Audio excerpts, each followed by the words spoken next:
There we are. Awesome. All right. So welcome, everyone. Where we're picking up today is on page 123. And we're in the chapter, The Family Afterward. Now, we're going to be in the bottom paragraph of page 123. And why I'm sort of like talking about this is, one, so you get a chance to find it. Now, I also want to just quickly review what we've spoken about before. And really the thrust of what we're talking about is when we talk about the family afterward, we are talking about and trying to navigate difficulties that the family will experience. Will, not maybe, not could be, but will, which is rude, after the alcoholic has had the spiritual awakening, after the alcoholic has recovered. I point that out because that is an important difference. And the tonality of this chapter changes when I approach it in that way. You see, when I approach it in the lens of just coming to AA and hanging out at some meetings, some of the advice and suggestions could be fatal. But if I approach it through the lens of this is after the alcoholic has recovered and is now beginning to live this way of life, it changes that experience. So we're picking up where we left off, 123.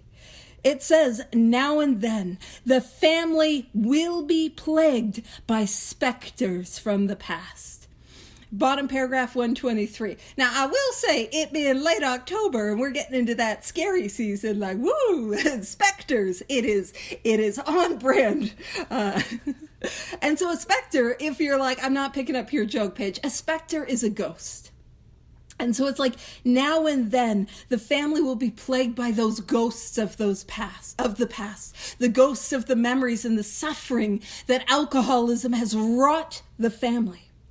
And it says, for the drinking career, and y'all know, I always make a joke, only an alcoholic's making a career out of it. Like, oh, I was burning that midnight oil.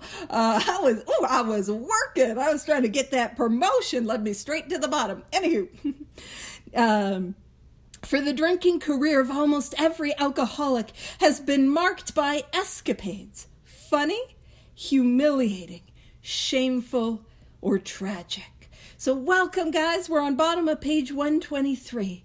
And so the ghosts and the memories of those funny, humiliating, shameful, tragic experiences, for people like us, when you wake up and you're like, kind of almost having a drinking dream, or you wake up and you remember a thing that you did when you were drinking, that's what we're talking about. And that is the power of alcoholism, is we're not the only ones that feel that way.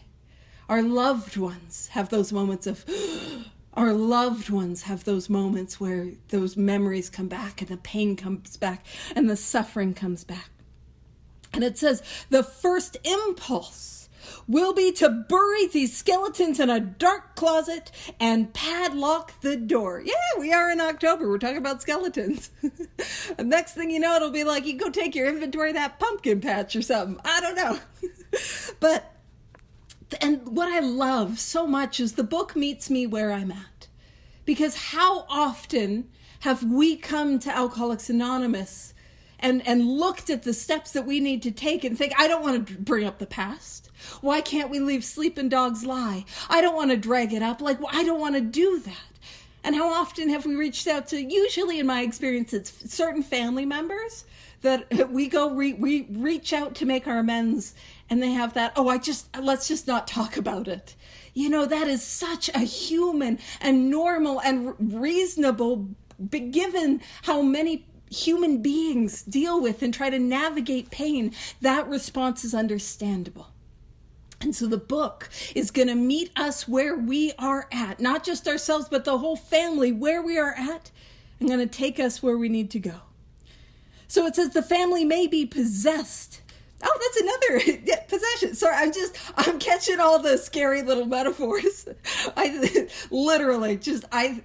Delightful. So the family may be possessed by the idea that future happiness happiness can be based only upon forgetfulness of the past. How often did I want to do that? Now, I'm sure you guys might be familiar with this metaphor if you've not heard it before, but how I was living my life in my alcoholism, and even before I treated my alcoholism, was that things would happen and it would be like I was driving, like let's say I'm going 100 miles an hour, I'm tearing down the road. And things would happen, and that would be like the garbage, like the Taco Bell wrappers and the Starbucks cups or the, whatever it is. And I'm throwing that garbage in the back, and I'm throwing that garbage in the back. And I just want to focus on going forward, and garbage in the back. And then I hit a sudden stop. For us, that sudden stop might be sobriety. And for our family members, that sudden stop might be when they cannot live this way anymore. And what happens is I pump on those brakes, that sudden stop, and all that garbage comes and hits me and hits the windshield, and it comes to the forefront. And you see, when I'm just trying to throw the mess in the back seat, I haven't actually gotten rid of the mess. And there will be a time that I will have to pump those brakes. There will be a time I come to a stop. So throwing them in the back seat is not dealing with them. Welcome those who just joined us. We're on page 124, just right at the top of the page. So we can see with that metaphor, with that example, that idea that happiness can only be based on forgetfulness, that doesn't work. And if I'm plagued by the ghosts of the memories, that doesn't work. I'm not actually forgetting it. And earlier on, actually, in step 5, it talks about how the alcoholic, we will shove these memories far inside ourselves, hoping they will never see the light of day. And that makes for constant fear and tension, and that makes for more drinking. So forgetfulness doesn't work. I want to have amnesia, but I'm remembering the stuff I don't want to remember. And so it says, we think. So the book meeting us where we're at, where it's like, yeah, it is so human and normal and understandable that you're like, I don't want to have a look at these things. But this is the book now taking us where we need to go. We think that such view is self-centered and in direct conflict with the new way of living. And I want us to emphasize way of living, because these 12 steps are a way of life. So me trying to avoid the things that have happened, me trying to push things and shove them down and in a closet or deep within myself, that's not what we do. And it's self-centered. And why is it self-centered? Because I want to think about what is easiest for me, which is, by the way, when I think about what's easiest for me, I'm always wrong.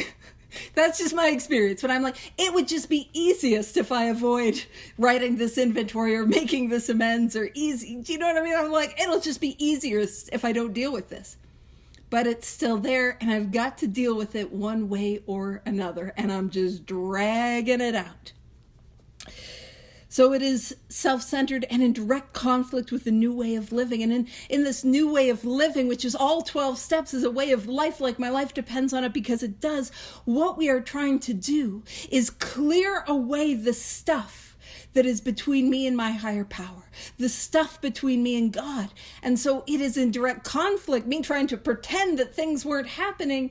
That's a direct conflict of clearing it away. It's still there, or not clearing it away. It's still there if I don't. So that's what we're doing with these 12 steps. Again, as a way of life. It goes on to say, now this part of the book, man, this is powerful. I'm just letting you know, this next part of the book is exciting. It is powerful. And what we're going to talk about is the spiritual alchemy that happens in the 12 steps. So it goes on to say, Henry Ford once made a wise remark, and to be honest, doesn't matter who said it. Doesn't matter. If you're like, I don't like him, cool. Doesn't matter who said it. What matters is that there's truth to the remark. So a wise remark to the effect that experience is the thing of supreme value in life. So experience is that which is the most valuable in life. And it's saying that is true only. That is true only if one is willing to turn the past to good account. So what is the experience that I have? Well, when I come to Alcoholics Anonymous, the experience that I have is my lived experience with alcoholism, which is to say my experience. with the allergy of the body, that thing that happens to me once I start to drink. I take that first drink and it takes me and off I go. My experience with that, as well as my lived experience with the obsession of the mind.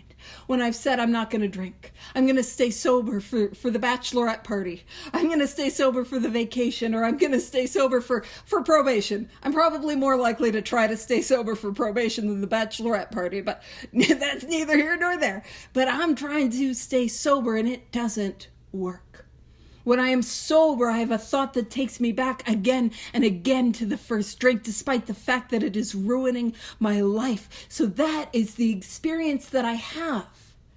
But by itself, if that is the only experience that I have, it's not very valuable. You see, that step one experience is that I absolutely cannot ever drink again, but I absolutely will drink again. There's no value in like, oh no, I'm gonna well, there's a small amount of value in the realization of the inevitability of the relapse, because I see who I am and I see what I need to do. But that by itself, there's no solution there. There's no solution in the idea that I got a problem that I in and of myself cannot overcome. So how do we turn this experience to good account?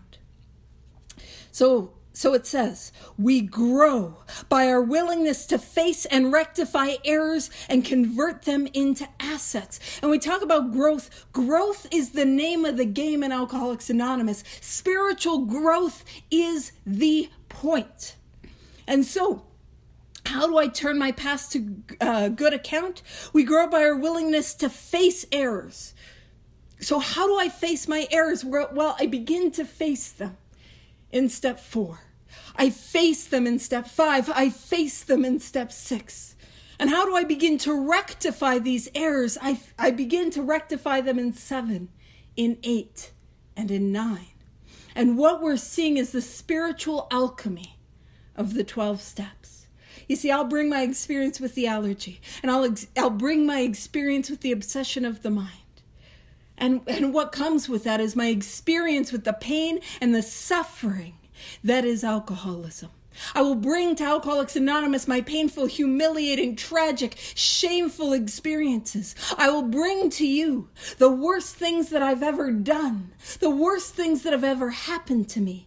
And if I just have those, I've got no answer. But if I'm willing to have a look at them in step 4, look at them in step 5, be willing for what I see to be removed in step 6. Then I ask for them to go in step 7. And I go out from there to make amends in step 8 and 9. Those things get absolutely and radically transformed. It says, the alcoholic's past thus becomes the principal asset. Principal is the main, the most important, the biggest. So my past becomes the principal asset of the family, and frequently it is almost the only one. And I will tell you my lived experience. My lived experience is I would come with those things I did not want to tell another human being. Those things that I thought made me so much worse than anyone else. Those things, and like, let's be honest, I have come to Alcoholics Anonymous with pain because we don't get here on the wings of success. We come here driven under the lash of alcoholism, which is to say, I come here driven by pain and suffering and a coming to the end of myself. And that is painful. And there are things that happen, man, and there were things that happened that shouldn't have happened. Things that I didn't deserve. But there was also things where I hurt others in ways that, man, that was not okay. And I'm wrapped up in all of those. And when I begin to write inventory on it, and I share it with another human being, I begin to feel like I'm not alone.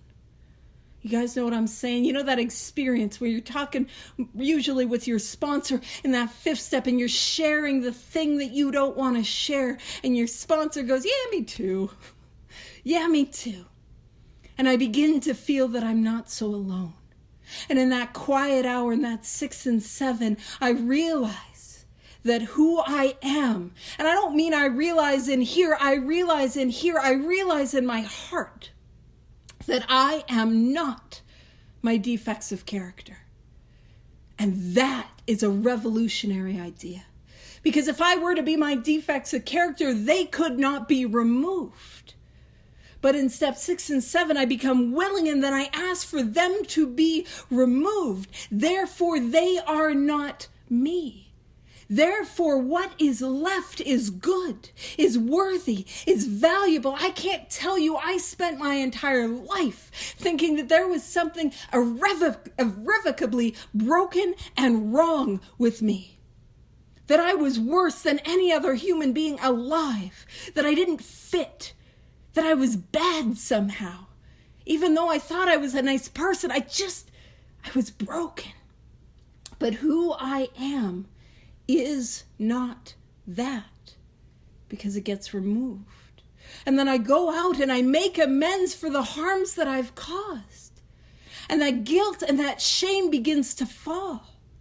And I can look other people in the eye. Now, it talks about how that happens in step 5. But those things that I don't have to hide from people. We have fewer mailboxes than we used to, but the idea of hiding behind mailboxes, you know what I mean? Where you're out in the world and you see someone and you know you've done them wrong and you just want to hide. Man, I can't live in the sunlight of the Spirit if I'm hiding behind mailboxes. You know what I mean? And so when I go and I make things right, I get to experience that freedom. And the most incredible thing happens. How often does a 9th step call or a 9th step amends turn into a 12-step call?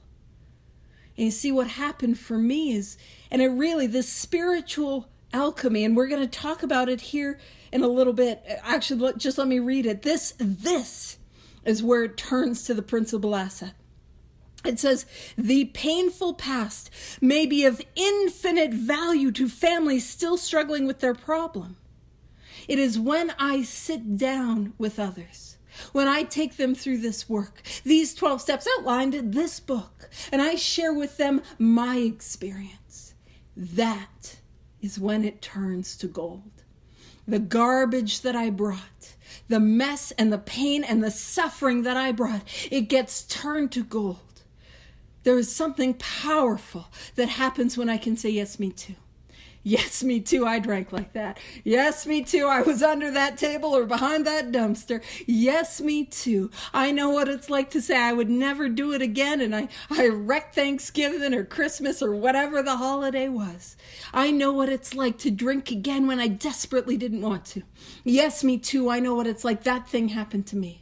And that thing shouldn't have happened to me. Yes, me too. I did that, whatever it was, to somebody else. I hurt others. Yes, me too. I've felt the way that you felt. I've experienced what you've experienced. And I've found a way out. I found a way out. This thing is available for you too. Let me show you how. That is when the most painful things that I've ever gone through, I get to share with others. And I get to see their value. And it's not just the alcoholism. Man, I talk about this, and some of y'all have heard some of it. You know, like some of the most painful things that have ever happened to me have happened in my sobriety. Not the totality of painful things. But I had when I was in university, and so I would have been, I think when he said it, I would have probably been in early sobriety. But he said, oh no, it was a couple, it would have been after I got sick. So it would have been like a year and a half to 2 years after. He was like, Paige, you are the unluckiest person that I have ever met. And I was like, am I? I didn't think it was that bad. I minimized. But I have experienced some stuff. And it's not because I'm special. It's because I'm a human being and I'm not exempt from the human experience.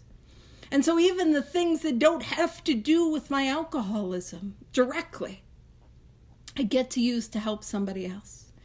I can't tell you how often I've been able to help others navigate things like chronic illness. And I'm not talking about doing yoga and having kale. I'm talking about this is how I've inventoried it. This is how I've gotten freedom from the shame of being disabled. This is how I've done it. or some of the traumatic things that have happened to me, this is how I've moved through it. And that gives it meaning and purpose. You see, the thing that was killing me now becomes something that I get to use to save other people, to be a small part of their miracle. Man, this thing is so much more than just don't drink, because that's what it's like when I'm trying to just not drink. This thing is about a transformational experience. That's what gets to happen. And like, that's why I describe it as alchemy. Because alchemy in the physical sense, it was all about like trying to turn metals into gold. And it's like, these are things that I of myself could never turn into the gold that they have become. And I can't tell you how often, like, this whole thing is like, the more I do it, the more useful I am to others. And sometimes I'll sit down with people, and I love it because I'm wearing my Inventory Behooves Me hoodie. So I write a lot of inventory because I need to, y'all. I need to. Inventory behooves me. Oh, sorry. Behooves is a helpful thing. And so inventory behooves me. It's like, the more I take my inventory, the more I have experience with step 5, the more I experience 6 and 7, the more I make amends. The more I do that process in 10, the more I continue that process in 11, the more useful I am to others.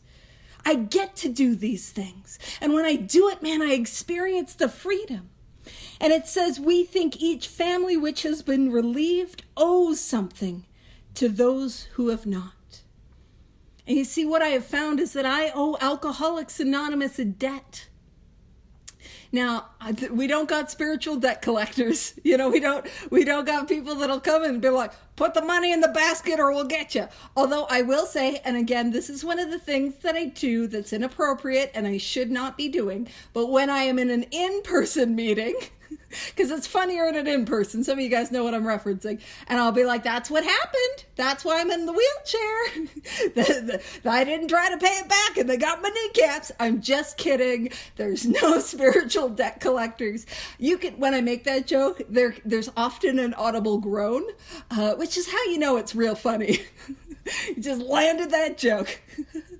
But there's no spiritual debt collectors in the sense that there's not somebody that's, gonna call me, harass me, like, hey, you're gonna pay that? I'm with the debt collection agency. No, not like that. But you see, the debt collectors in Alcoholics Anonymous, they do exist. It's the newcomer that needs help. It's that person that's coming to the meeting that's scared and doesn't know how they're going to make it through the week sober. It's even that person that's been around a while where they've hit a crisis and they don't know how to move through it. And we can show up and show them how to take this course of action, how to apply it to their lives, how to navigate. It's that meeting that needs the service.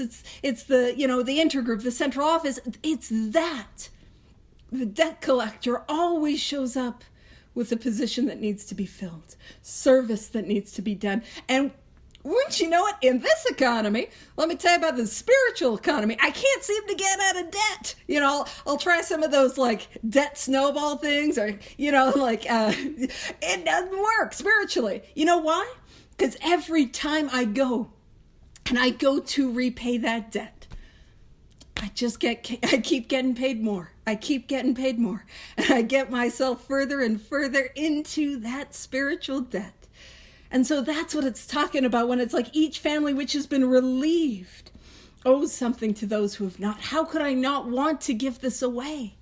And some of y'all know I talk a lot about the most sure sign of a spiritual experience, a spiritual awakening, is the desire to go help somebody else.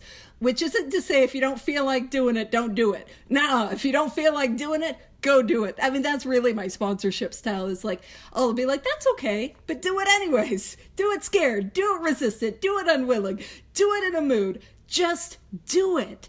Nike. I was like, oh, where have I heard that before? I got it. I know. I feel like we have no opinion on outside enterprises, anything like that. I just feel like I mentioned Taco Bell and Starbucks. I was just kind of thinking fast food. Anywho, So it says, and when the occasion requires, each member of it should be only too willing to bring former mistakes, no matter how grievous, out of their hiding places.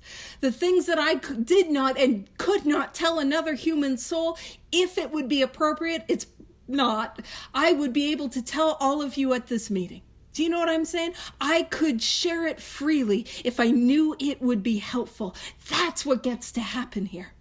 The things that I don't think I get to be free of, I get so free I'll share it with, 24 to 124 strangers. You know what I'm saying? Like, I can share it freely. That's what happens. It goes on to say, showing others who suffer how we were given help is the very thing which makes life seem so worthwhile to us now. And on page 52, it speaks of the bedevilments. And the bedevilments point to this idea that life does not feel worth living. It references a prey to misery and depression, a feeling of uselessness, can't make a living, seem to be unhappy, not able to be of real use to other people. My life was not worth living. And I say that with my I will say it was my opinion, but it was also my experience, because I was trying to end it as often as I could. And I am somebody who has had genuinely a number of failed suicide attempts. That is, to be honest with you guys, that is my default setting. It gets bad. I want to check out. I can't be here. And my life, for almost all of it, I felt meaningless, and life felt meaningless, and my life felt worthless.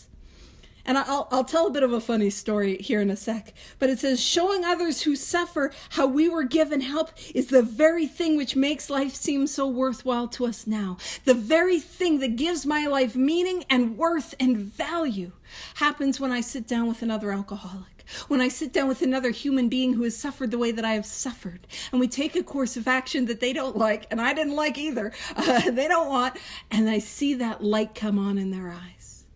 And I see that joy begin to pervade them, that serenity. You get to watch people transform. And that was everything that I was looking for in a bottle. By the way, when I was new, if you said, Paige, everything you're looking for in the drink, you'll find it in sponsoring others, I'd be like, you have lost your mind. Absolutely not. But that's how we know this thing is an experience. It's an experience. And when it says Henry Ford once made a wise remark to the effect that experience is the thing of supreme value in life. I can't share with you my opinions or my ideas. What I'm sharing is an experience. And those days when you're out there, and you're out in the madness, and you've had a day, and you just need a drink.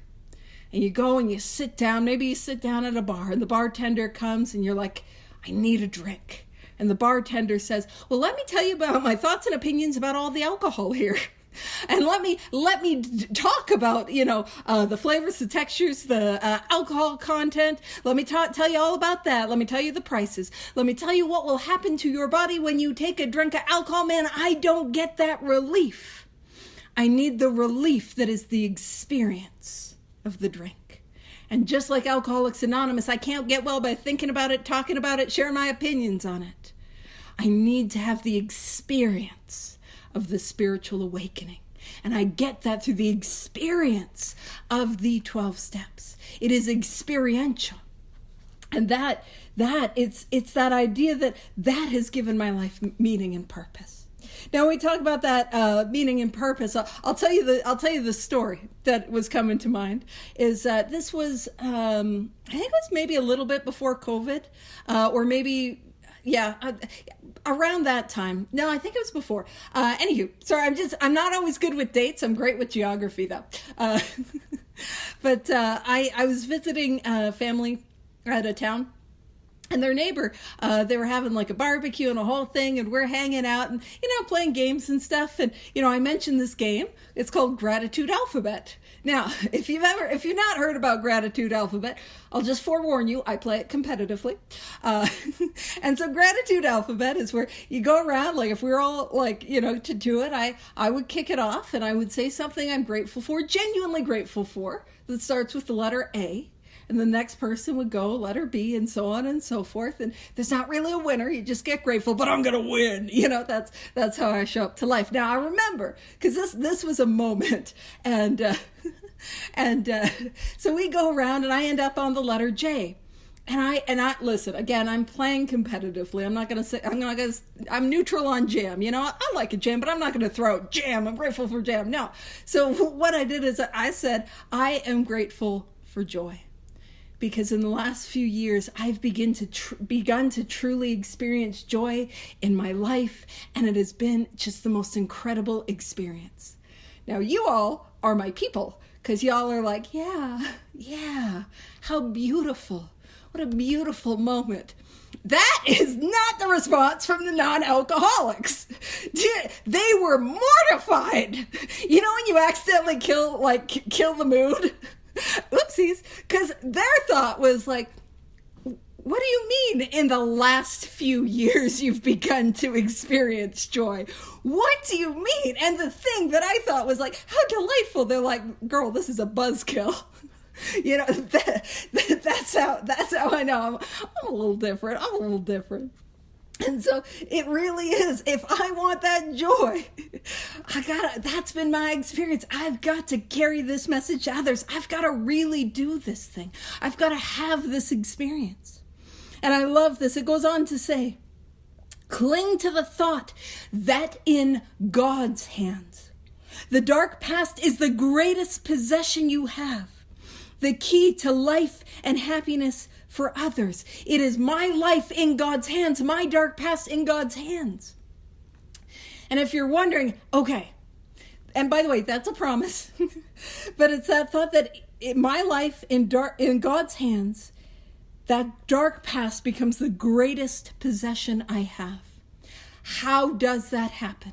If I'm like, okay, I want that. I want to cling to that thought. That in God's hands, everything that I went through, all my suffering, all my pain, that it is not in vain. How do I put it in God's hands?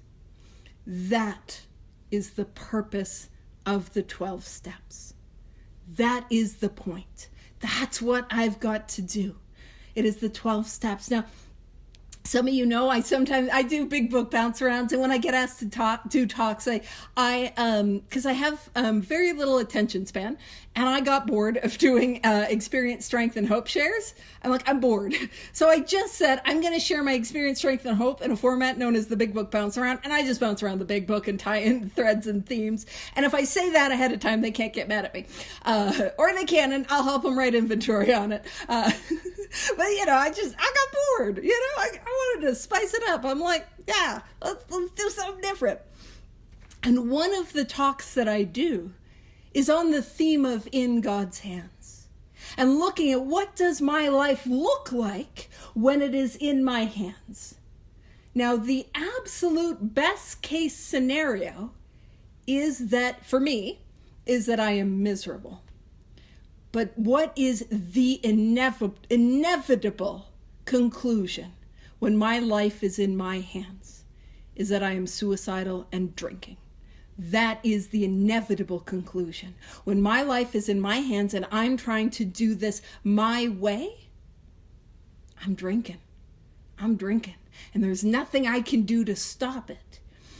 Another way to visually see it is like, I am the dumpster that's on fire careening toward the cliff. That's me.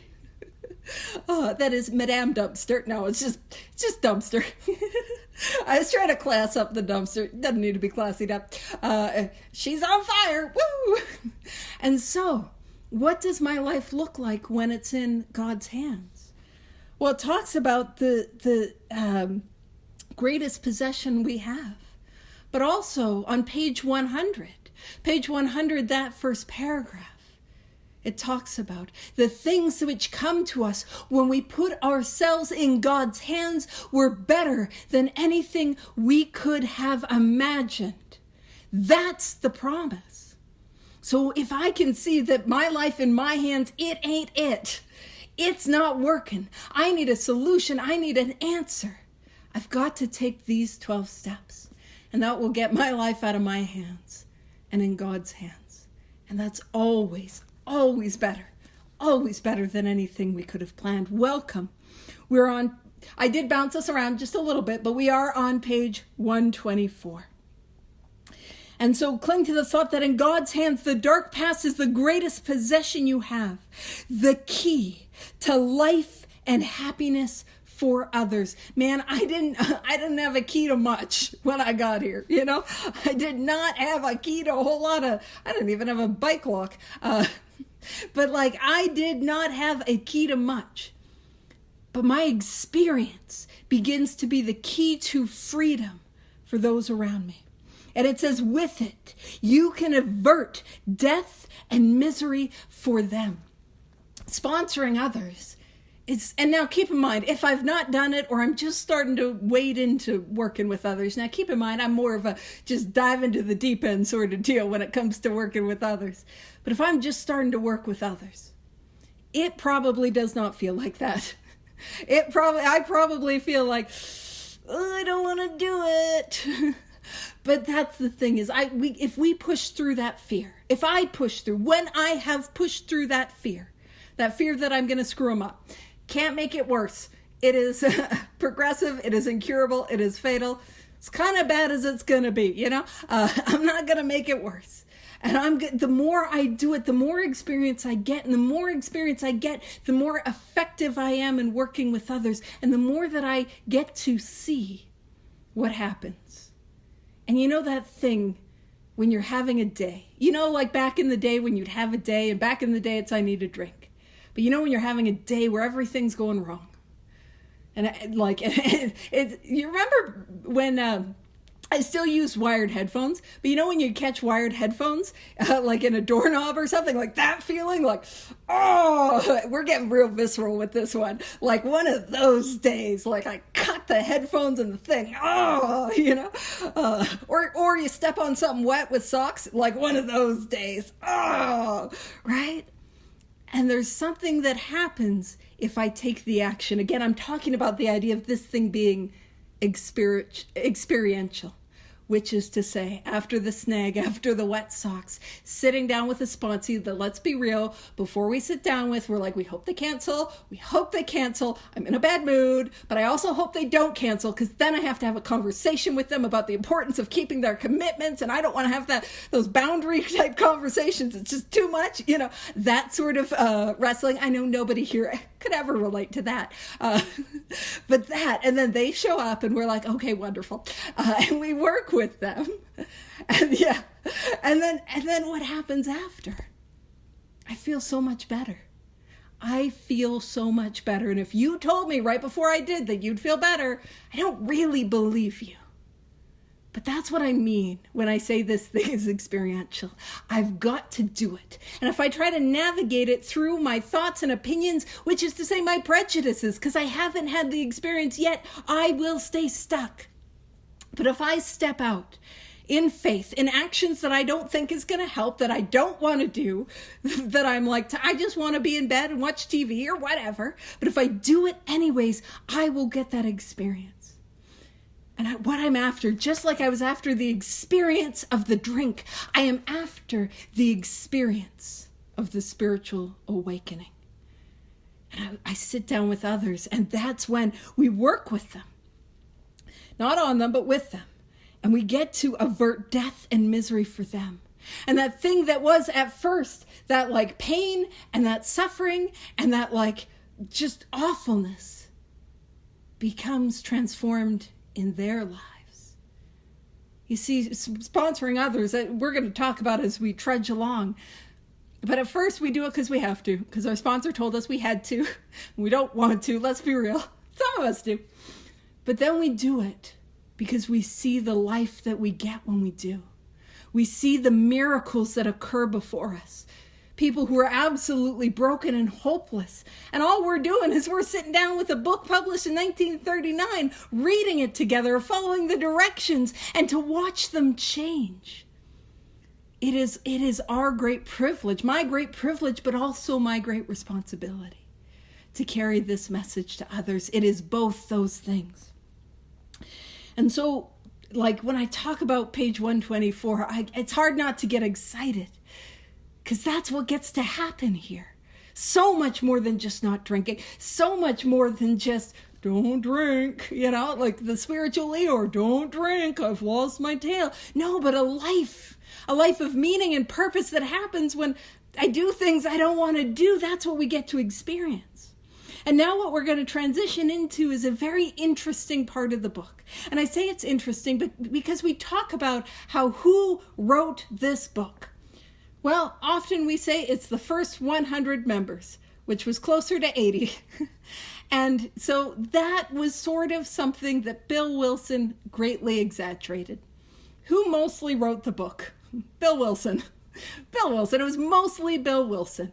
But also, if you think about where you would be at Bill Wilson's length of sobriety, written in 37, he got sober at the end of 34. So you think about where you're at 2 years sober. Now, to be fair, that desire that I need to write a book, we usually have that around 30 days.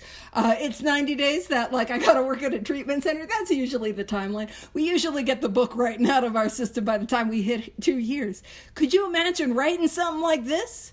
2 years sober? No, I was nuts. Not that I'm outside of that. Not that I have recovered from my nuts. But those that know me know. But also it's just, there's that idea of if a book is divinely inspired, it grows with the reader. It changes with the reader. If you've experienced what I've experienced, you'll notice that there are some elves or gnomes or fairies that have gone in here and they've added stuff. You know what I mean? You go in the book and you're like, oh, that wasn't there before. That's kind of how I know it was divinely inspired. Now, I want to give Bill a break. He was not like, let me just write this thing. He was trying to get input from other people. And the guys in New York were like, you're great, Bill. We love it. You're doing it. Forget about it. That's what they were doing in New York. And then the guys in Akron, well, they were like, we don't want you to write a book. No. And so he didn't get that sort of same input. And so if you've ever read a book that was, or even like a paper or an article that was a true group conscience book, it can be a little scattered and all over the place. But this paragraph really speaks to input from other people. Somebody else kind of helped influence. It was like, Bill, you got to put this in. And you can feel kind of a tonal shift. So I'm just sharing this for any of my big book nerds. Love you. This is kind of that's kind of the vibe, so it says, it is. So we're talking about how valuable the past can be. And then we're going to have this paragraph. And then the next paragraph is how valuable the past can be. So this one feels a little out of place. It says, it is possible to dig up past misdeeds so they become a blight, a veritable plague. So it's just the sickness that won't go away. And so what it's talking about is that and I know nobody here has ever had one of those reoccurring fights with a spouse or a parent or a loved one, where you're fighting about the same thing over and over. I know. Who's experienced that? We're kind of pointing to that. And it says, for example, we know of a situation in which the alcoholic or his wife have had love affairs. And I can just imagine Bill's like, hey, does anyone have any feedback? And it's some alcoholic who's like, my wife keeps bringing up this love affair that I had. We got to add this. That's kind of the vibe here. But it says in the first flush of spiritual experience, they forgave each other and drew closer together. Again, the first flush of spiritual experience, which points to the fact that this is after the alcoholic and even the alcoholic's family members have taken the course of action of the 12 steps and are practicing this as their way of life. It says the miracle of reconciliation was at hand. Now keep in mind, that is miraculous. And the restoration and the repairs that happen as the result of the 12 steps are miraculous. And then it says, then under one provocation or another, the aggrieved one would unearth the old affair and angrily cast its ashes about. So we're struggling in the relationship, we're fighting, and that old resentment comes out and we're just throwing it right into the mix. I won't even make the joke. I'm like, yeah, I get that. That's how my brain works.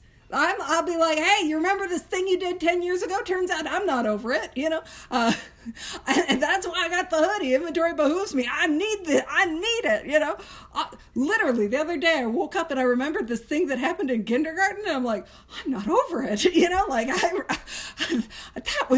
that was unjust, right? Like, that's how I am, and I will I'm not really in contact with too many people from kindergarten, so I don't have anyone to throw it at, but if I did, let me tell you, they'd get a mouthful.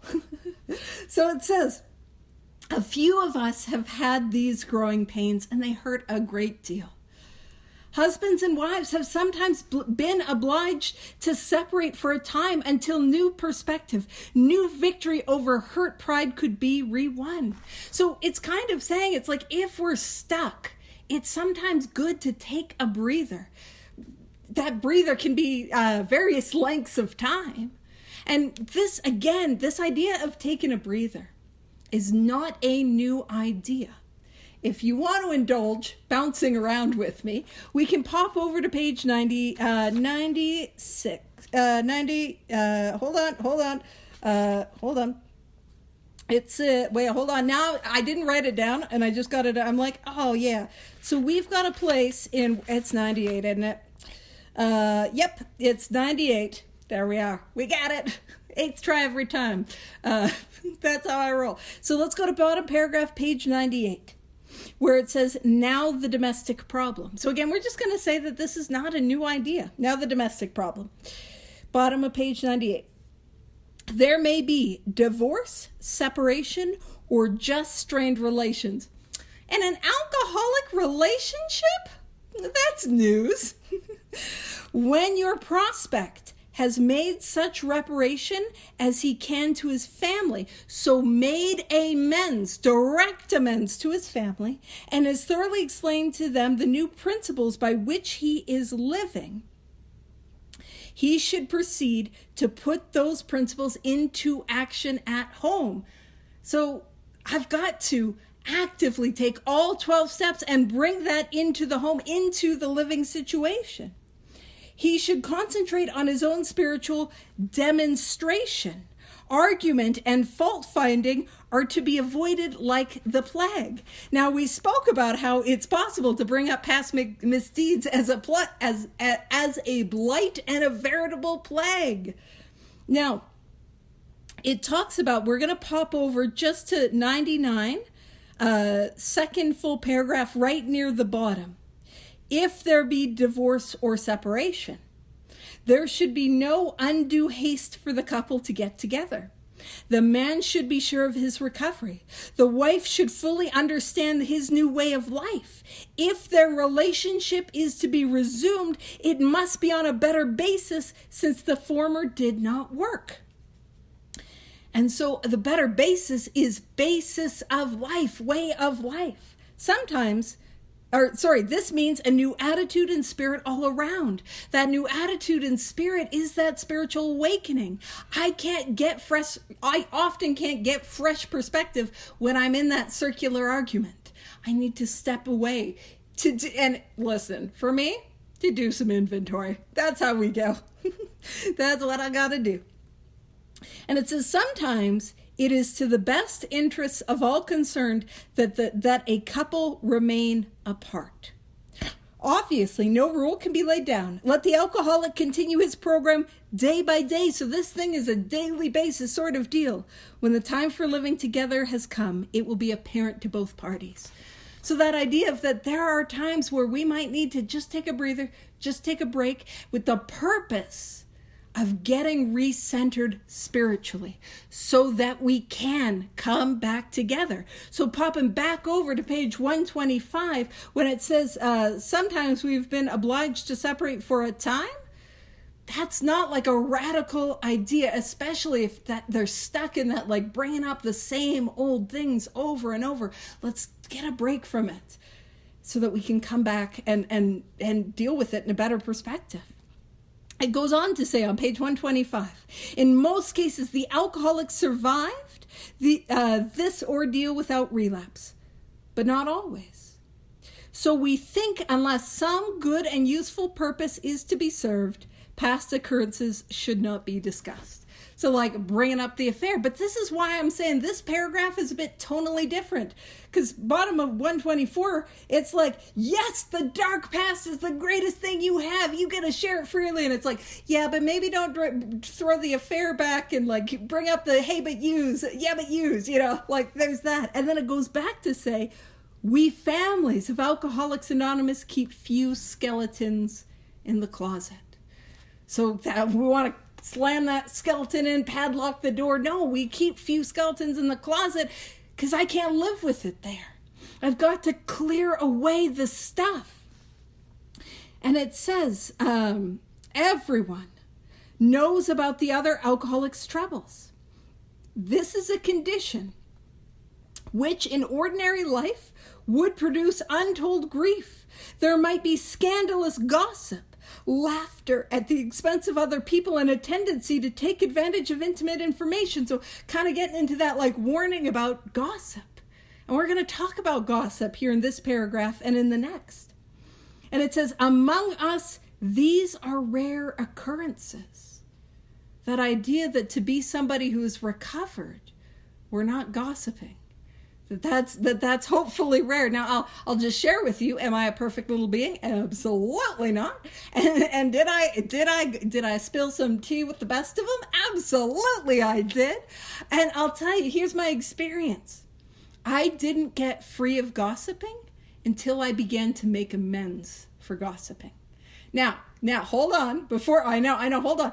Like, let's say I spoke poorly of someone. Here's my experience. As somebody who has received this type of amends, it is not helpful to be like, hey girl, I was airing your laundry and I was talking all about you. Cause that just makes the thoughts, the fear, all of that go. So how I made the amends as directly as I could for gossiping was I would go to the person that I spoke poorly about and become very intentional in saying kind things to their face and then repeating that action behind their back. That's how I began to clear that up. And it was only after I did that truly I lost the desire to gossip. Not perfectly, I'm still human, but less and less I'm interested in my little plans and designs and your piping hot tea, Oh. Yeah, so when it says, we do talk about each other a great deal, but we almost invariably, which is always, temper such talk by a spirit of love and tolerance. So I'm somebody, part of why I would get drawn into gossip is I wasn't really good at communicating boundaries. Because I don't want you to be mad at me. And a wonderful thing that I can say is, I don't like talking about somebody if they're not in the room with me. I didn't have the courage to say that. I'll be honest. That is a great way to shut down gossip. I couldn't do it. I didn't want them to be mad at me. I'm still codependent as heck. That's how I am. And so one of the things that I have been able to do to sort of communicate, hey, I'm not good with gossip, is to bring it back to that love and tolerance. Hey, if that person's acting in that way, it sounds like they're probably in a lot of pain. Why don't I reach out to them, or why don't we reach out to them and see how we can be helpful to them? Another thing that I do, and this is why this also killed people bringing me gossip. So if you're like, I don't want that gossip on my front porch. Here's what I've done. I promise this will work. Is you say, wow, that sounds really difficult. And I can see that you're really wrestling with a lot of, that's tough. And I can see that is, man, that's bugging you. Why don't we take inventory of that situation? Let's take it through the columns. Yep. They'll stop bringing you the gossip. Yeah. One of two things will happen is one, they'll take it through the columns, get some freedom. The other is absolutely not, but they know it's not the spot. So, so we almost all invariably temper such talk by a spirit of love and tolerance. Now, Vivian isn't here to tell me to wrap up on time, but in her absence, I noticed the time and I shall wrap up on time. So I want to thank you all. I'll stop the recording and then we can have comments, questions, and that sort of thing. And I'll be able to let you all unmute. So just 1 second.